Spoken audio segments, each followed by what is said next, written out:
하나님의 말씀을 교독하겠습니다. 로마서 13장 8절부터 14절까지 교독하겠습니다. 8절부터 14절까지 교독합니다. 피차 사랑의 빛 외에는 아무에게든지 아무 빛도 지지 말라. 남을 사랑하는 자는 율법을 다 이루었느니라.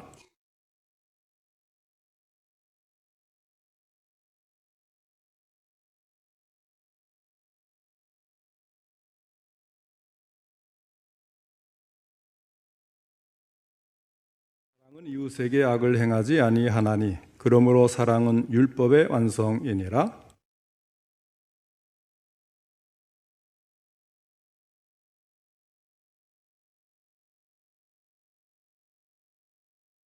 깊고 낮이 가까웠으니 그러므로 우리가 어둠의 일을 벗고 빛의 갑옷을 입자.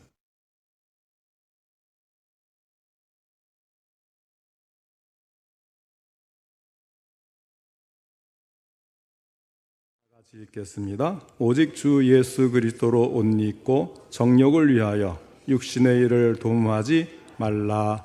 아멘. 이 시간에는 사랑은 율법의 완성이라는 제목으로 함께 말씀을 듣겠습니다. 먼저 하나님께 기도드리겠습니다. 하나님 아버지, 오후 예배도 함께 하시고 저희들의 예배를 받으시며 귀한 말씀 주시니 감사를 드립니다. 이 말씀을 통해 오늘 우리에게 원하시고 요구하시는 것을 저희들이 잘 깨닫고 그대로 행할 수 있도록 전할 때도 들을 때도 성령님이 함께 하시고 도와주시옵소서. 예수님의 이름으로 기도하옵나이다. 아멘. 오늘 본문 말씀도 로마서 12장 1절에 거룩한 산제물로 드리라고 한 명령의 계속입니다. 그 가운데 지난번에는 13장 1절부터 7절까지 해서 국가에 대한 그리스도인의 의무가 무엇인가를 함께 묵상하면서 성도와 국가와의 관계에서 어떻게 행하는 것이 거룩한 산제물로 자신을 하나님께 드리는 것인지를 들었습니다. 오늘은 로마서 13장 8절로 14절까지의 말씀을 통해서 바울 사도는 사회 전반에 대한 또는 우리 사회의 구성원들인 우리의 이웃들에 대한 의무에 대해서 교훈을 해주고 있습니다. 어떻게 하면 사회 속에서 나 자신을 거룩한 산제물로 하나님께 드릴 수가 있느냐고 하는 것입니다. 그리고 사도 바울은 이 의무를 적극적인 의무와 소극적인 의무로 나누어서 가르치고 있습니다. 첫째로 먼저 본문이 제시하고 있는 적극적인 의무는 이웃을 사랑하라고 하는 것입니다. 9절에 간음하지 말라, 살인하지 말라, 도둑질하지 말라, 탐내지 말라 한 것과 그 외에 다른 계명이 있을지라도 내 이웃을 내 자신과 같이 사랑하라 하신 그 말씀 가운데 다 들었느니라 하고 말씀을 합니다. 자, 오늘날 우리 사회의 대표적인 문제들이 본문의 4가지, 다시 말하면 간음, 살인, 도둑질, 탐욕으로 요약될 수 있지 않겠습니까? 정확하게 우리 사회의 문제가 여기에 들어 있습니다. 그런데 이런 문제들은 사실상 우리가 하나님의 계명을 지키기만 하면 단순하게 해결이 되는 것입니다. 자, 한번 질문을 해보겠습니다. 여기에 나오는 이 계명들을 지키는 것이 어렵습니까? 아니면 쉽습니까?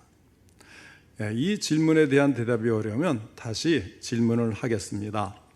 간음하는 것이 쉽습니까? 간음을 안 하는 것이 쉬울까요? 간음을 안 하는 것이 사실은 쉽습니다. 간음을 하려면 얼마나 어렵겠어요? 살인하는 것이 쉽습니까? 안 하는 것이 쉽습니까? 물론 살인하지 않는 것이 쉽습니다. 살인을 하려면 음모를 꾸며야 하고 계획을 세워야 하는데 얼마나 어렵습니까? 이처럼 앞에 말한 계명들을 지키는 것이 안 지키는 것보다 사실은 훨씬 더 쉬운 거예요. 문제는 어디에 있는가 하면 우리 인간의 내면에는 죄를 짓고자 하는 본성이 깊이 뿌리박고 있다고 하는 사실입니다. 우리가 죄를 안 지으려고 노력하면 노력할수록 오히려 죄악의 심연 속에 더 깊이 빠져들어가려는 모습을 우리 자신 속에서 발견할 수가 있습니다. 그래서 죄를 짓지 않는 일이 어려워지는 거예요. 그런데 오늘 본문 말씀은 이를 극복하고 해결할 수 있는 방법론을 제시하고 있는 것입니다. 그것이 무엇입니까? 소극적으로 안 하려고 하지 말고 적극적으로 하려고 하라는 것이에요. 다시 말하면 죄를 안 짓기 위해서 금욕하고 자학하고 수양하려고 할 것이 아니라 그보다 더 적극적으로 사랑하도록 권면을 하고 있습니다. 성경은, 특별히 신약 성경은 간음하지 말라, 살인하지 말라, 도둑질하지 말라, 탐내지 말라는 소극적인 노력을 강조하는 대신에 보다 더 적극적인 노력을 강조하고 있습니다. 많은 말이 필요 없고 오직 한마디, 사랑하면 된다는 것입니다. 간통죄가 2015년 2월 26일에 위헌 결정이 내려지고 제정 62년 만에 폐지된 것이 벌써 10년이 지났습니다. 그에 따라서 사회 풍속이 많이 변했어요. 감옥에 들어갈 염려가 없어졌고 그런 사람이 양심의 가책을 할 이유도 없으니까 위자료로 해결하면 그만이게 되는 거예요. 그러니까 돈으로 다 해결해버리고 그래도 뭐 크게 위험하지 않겠다 이런 생각들을 하는 겁니다. 그런데 여러분, 내가 진정 이웃에 사는 한 여성을 인격적으로 사랑하고 존중한다면 간음이나 성폭력 같은 일이 가능하겠습니까? 정말 사랑한다면 그런 일은 일어나지 않을 것입니다. 그리고 이웃의 가정을 소중하게 사랑한다면 그 가정을 깨뜨리는 일을 하지 않을 것입니다. 그것은 법이 있고 없고에 상관이 없는 것입니다. 또 내가 이웃에 있는 사람을 정말 내 목숨처럼 사랑한다면 살인이 가능하겠습니까? 내가 정말 내 이웃의 소유를 나의 소유처럼 존중히 여기고 그 이웃을 사랑할 수가 있다면 도둑질이 가능하겠습니까? 사랑합시다 이 한마디 안에 모든 것이 가능한 것입니다. 10계명이 10가지로 이루어져 있지만 우리는 이 계명들을 다 암송하려고 노력할 필요가 없어요. 오직 2가지, 다시 말하면 하나님을 사랑하고 이웃을 사랑하면 되는 것입니다. 그래서 우리 주님은 가장 커다란 계명은 내 마음과 목숨과 뜻을 다하여 주 너희 하나님을 사랑하고 내 이웃을 내 자신같이 사랑하는 것이라 하고 말씀을 하셨습니다.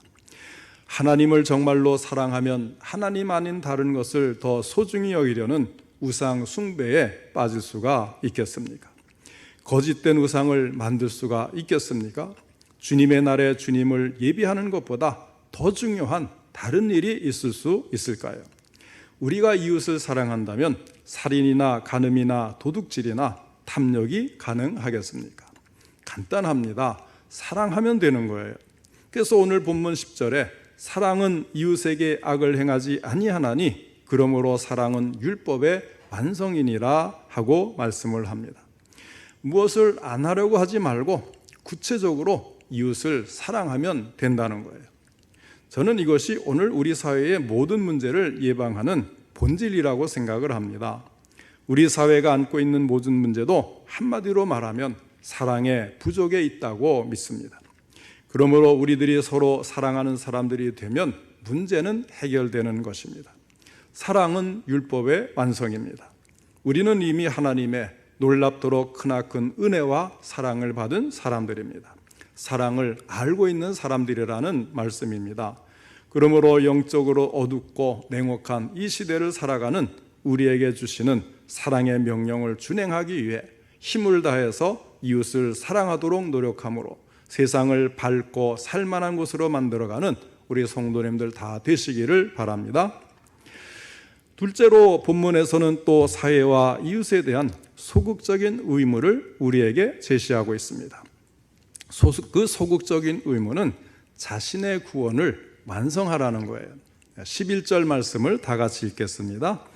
13장 11절 말씀을 같이 읽겠습니다. 11절 시작. 또한 너희가 이 시기를 알거니와 자다가 깰 때가 벌써 되었으니 이는 이제 우리의 구원이 처음 믿을 때보다 가까웠음이라. 아멘. 자, 우리가 이 구원을 완성한다 하는 이 자기 구원의 완성이 이 사회에 대한 우리의 의무와 어떻게 관련이 될 수 있을까요? 우리가 때로 뉴스를 볼 때마다 참 이 비판적인 생각이 막 떠오르잖아요. 어떻게 그럴 수 있을까? 참 이 사회가 큰일 났구나. 이렇게 날카롭게 비판을 하는데, 그러면 우리는 그 동일한 잣대를 가지고 자기 자신 스스로에 대해서는 얼마나 비판하느냐는 거예요. 제가 이제 나이가 들면서 이 자기 자신은 모르잖아요. 근데 제 친구들을 보니까 전부 할아버지 얼굴들이에요. 그래서 그 친구를 보고 나를 아는 거예요. 나도 저만한 나이, 저 같은 나이니까 저런 모습이겠지. 이렇게 알 수가 있어요. 마찬가지입니다. 우리가 사회를 보고 어떻게 그럴 수가 있을까 하고 비판을 하지만 그 모습이 바로 누구의 모습입니까? 내 자신의 모습이라는 거예요. 다른 사람이 볼 땐 그 사회 속에 나를 비판할 수가 있는 거죠. 그렇지 않겠습니까? 내가 이웃을 미워하면 그것은 살인하는 것이며 이웃을 향한 정욕은 바로 간음이라고 말씀하시는 주님의 근엄한 말씀을 어떻게 생각하십니까? 내가 손가락질하는 그 사람과 나는 본질적으로 다른 사람일까요? 이 사회의 변화는 그 사회를 구성하는 구성원 한 사람 한 사람의 변화가 없이는 이루어질 수가 없습니다. 그런데 또 이 사회를 구성하고 있는 구성원의 변화는 바로 나 자신의 변화로부터 시작이 되어야 하는 것입니다. 그러면 이 사회를 탓하는 우리들 자신은 변하고 있습니까? 우리는 언제나 다른 사람에게는 엄격하고 자기 자신에 대해서는 너그러운 성향을 갖기가 쉬운 법입니다. 내가 변한다는 것, 이것을 기독교 신학으로 표현하면요, 이것이 자기 구원의 완성이에요.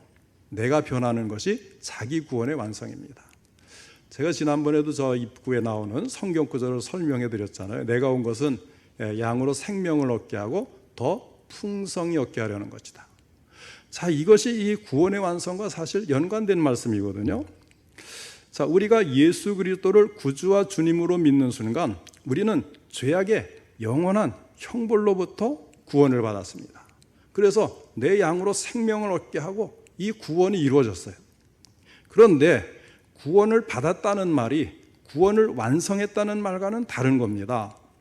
우리가 예수를 믿음으로 하나님의 저주와 진노에서 구원을 받았습니다. 그분에게 저주를 받을 염려가 없어졌습니다. 죄의 형벌에서는 이제 완전히 구원을 받은 거예요. 구원의 확신을 가지시기 바랍니다. 그러나 어떻습니까? 내 삶이 하나님의 기대에 부응하고 있느냐는 거예요. 우리가 구원받았어요. 하나님의 자녀가 되었어요. 천국 백성이 되었어요. 예수 그리스도의 제자가 되었어요.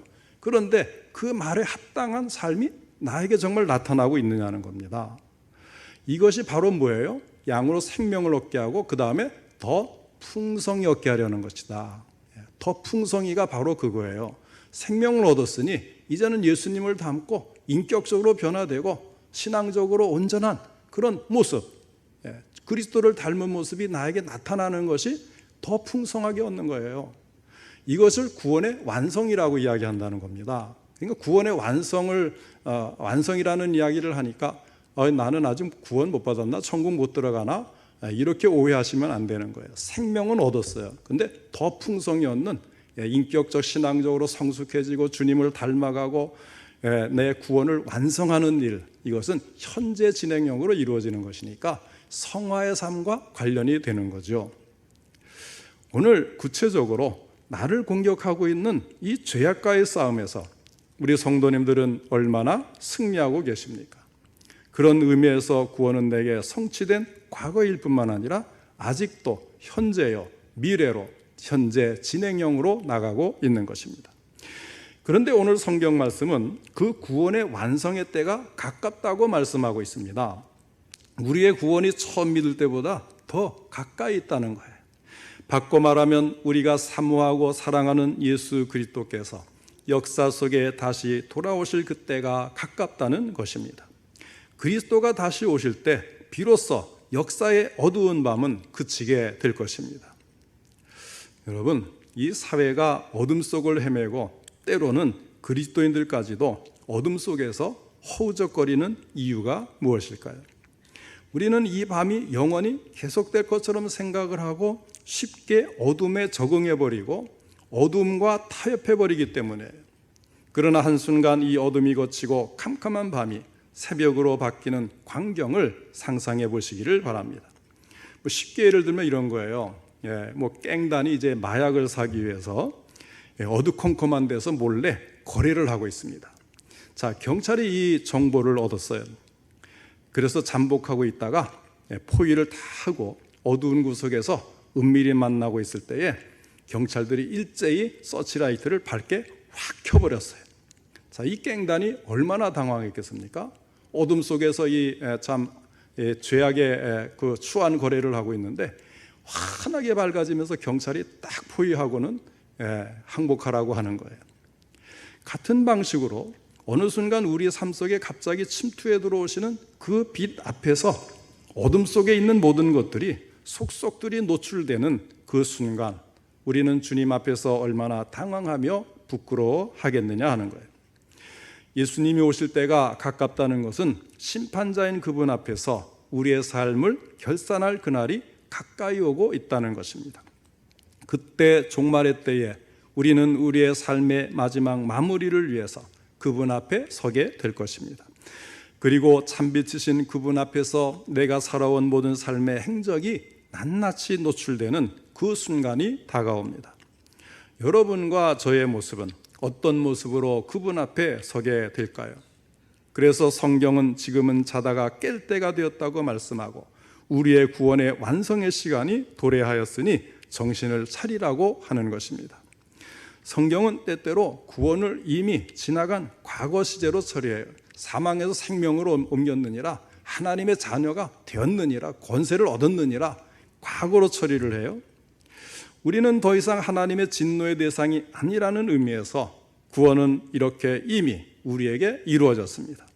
그러나 아직도 주님을 닮아가야 하고 주의 거룩함을 이루어가야 한다는 사실에서 볼 때 구원은 현재 진행형인 것입니다.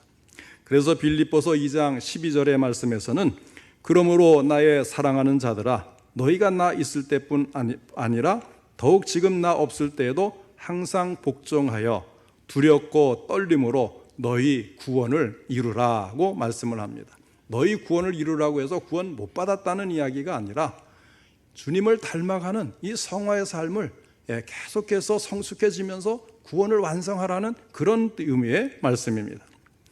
구원은 이미 나에게 시작되었고 아무도 빼앗을 수가 없습니다. 그러나 중요한 것은 이 구원이 이루어져 가고 있느냐는 거예요. 참빛 대신 주님 앞에 서는 날 부끄러움이 없이 설 수 있도록 우리의 삶이 준비되어 가고 있습니까? 자다가 깰 때가 되었다, 깰 때가 벌써 되었다, 밤이 깊고 낮이 가까웠다, 계속 이 때에 대해서 강조를 하는데요. 헬라어로 성경에 나오는 헬라어에 이 시간을 가리키는 말, 때를 가리키는 말이 두 가지 단어가 있습니다. 크로노스라는 단어와 카이로스라는 단어가 있어요. 이 크로노스는 그냥 몇 시 되었지? 3시구나? 2시구나? 이제 그 시계로 재는 시간, 양적인 시간, 그냥 지나면 그냥 흘러가 버리는 그런 그 양적인 시간을 크로노스, 시계 보면 알 수 있는 시간이에요. 근데 이 카이로스라고 하는 것은 시간이라는 의미를 갖지만 이것은 의미 있는 시간, 질적인 시간을 말하는데 여기에 나오는 자다가 깰 때가 벌써 되었느니라, 이 때는요, 그냥 시계 보는 시간이 아니고 카이로스라고 해서 의미 있는 질적인 시간을 말하는 겁니다. 그러니까 어떤 의미를 가진 때냐? 위기의 때라는 거예요. 우리가 살고 있는 시간은 위기의 때입니다. 그럼 어떤 위기입니까? 하나님 앞에, 곧 오실 주님 앞에 우리의 모습들이 낱낱이 드러내고 부끄러운 모습이 그대로 나타날 수밖에 없는 정말 그런 그 위기에 때라는 거죠. 그래서 우리는 두려움을 느끼면서 부끄러운 옷을 벗어야 되는 바로 그런 때다. 그러니까 자다가 깰 때가 벌써 되었다. 정신을 차려라. 그런 때를 이야기하는 겁니다. 부끄러운 옷이 무엇입니까? 본문에 보면 방탕함, 술취함, 음란, 호색, 다툼, 시기와 같은 것들이 부끄러운 옷이라고 말씀을 합니다. 이런 부끄러운 옷들을 벗고 그 대신 입어야 할 옷이 있는데 12절에 말씀합니다. 밤이 깊고 낮이 가까웠으니 그러므로 우리가 어둠의 일을 벗고 빛의 갑옷을 입자. 빛의 갑옷을 입어야 된다고 말씀을 해요. 14절에서는 옷을 입어야 한다는 말을 다른 말로 표현을 합니다. 오직 주 예수 그리스도로 옷 입고 정욕을 위하여 육신의 일을 도모하지 말라. 그러니까 그리스도로 옷을 입으라고 하는 거예요. 예수 그리스도로 옷 입어라. 무슨 말일까요? 우리가 구원받는 이 상황으로 이야기하면 그리스도의 의의 옷을 입는 것인데, 우리의 모든 죄를 가리는 우리가 예수를 믿음으로 이 아담과 하와에게 가죽옷을 입혀준 것처럼 그리스도의 의의 옷을 입고 죄를 가리고 우리가 구원받아 천국에 들어가는 그런 그리스도의 옷인데, 여기서 말하는 그리스도의 옷은 그거보다 한 단계 더 나아가는 거예요. 더 풍성한 삶의 옷이 되겠습니다. 그러니까 우리의 그 삶의 모습이 마치 예수 그리스도를 옷을 입은 것처럼 정말 그리스도를 나타내는 삶, 그리스도의 의와 사랑과 자비와 온유와 그분의 영광을 드러내는 그런 삶을 사는 것을 여기서는 예수 그리스도로 옷 입으라고 말씀을 한 거예요. 우리를 보면 작은 예수라고 말할 수 있는 예수 그리스도의 향기가 나타나야 되고 예수님을 닮은 모습이 나타나야 된다. 그러니까 그리스도의 의의 옷은 죄를 가리고 구원받고 생명을 얻는 여기까지 말하지만, 여기서 말하는 예수 그리스도로 옷 입으라는 것은 더 나아가서 예수님을 닮는 성숙한 신앙인으로 성화된 모습으로 주의 영광을 드러내야 된다. 이런 뜻에서 조금 차이가 있어요. 그리스도의 죽음과 부활을 통해서 종말의 때는 시작이 된 것입니다. 그리스도를 믿고 따르는 우리는 종말의 때가 온다는 사실을 기억하면서 날마다 살아가는 것입니다. 이러한 삶을 사는 사람들에게 술 취함과 방탕함과 시기와 다툼 같은 일들은 우리가 사소한 일이 되는 거예요. 그런 것은 신경도 쓰지 않도록 없애버려야 되는 거예요. 그들에게는 오히려 그리스도의 사랑만이 드러나게 됩니다. 우리는 우리의 힘으로 사랑하는 것이 아니라 우리를 사랑하신 하나님의 사랑으로 사랑할 뿐이요, 그때의 율법은 완성이 되는 것입니다. 사랑하는 성도 여러분, 주님 오실 날이 더욱 가까워지고 있습니다. 그때까지 빛의 갑옷을 입고 깨어 죄를 짓지 말고 오히려 이웃을 내 자신과 같이 사랑하는 사랑으로 율법을 다 이루어 주님 앞에 서는 그날 부끄러움 없이 설 수 있는 우리 모든 성도님들 되시기를 주님의 이름으로 축원합니다.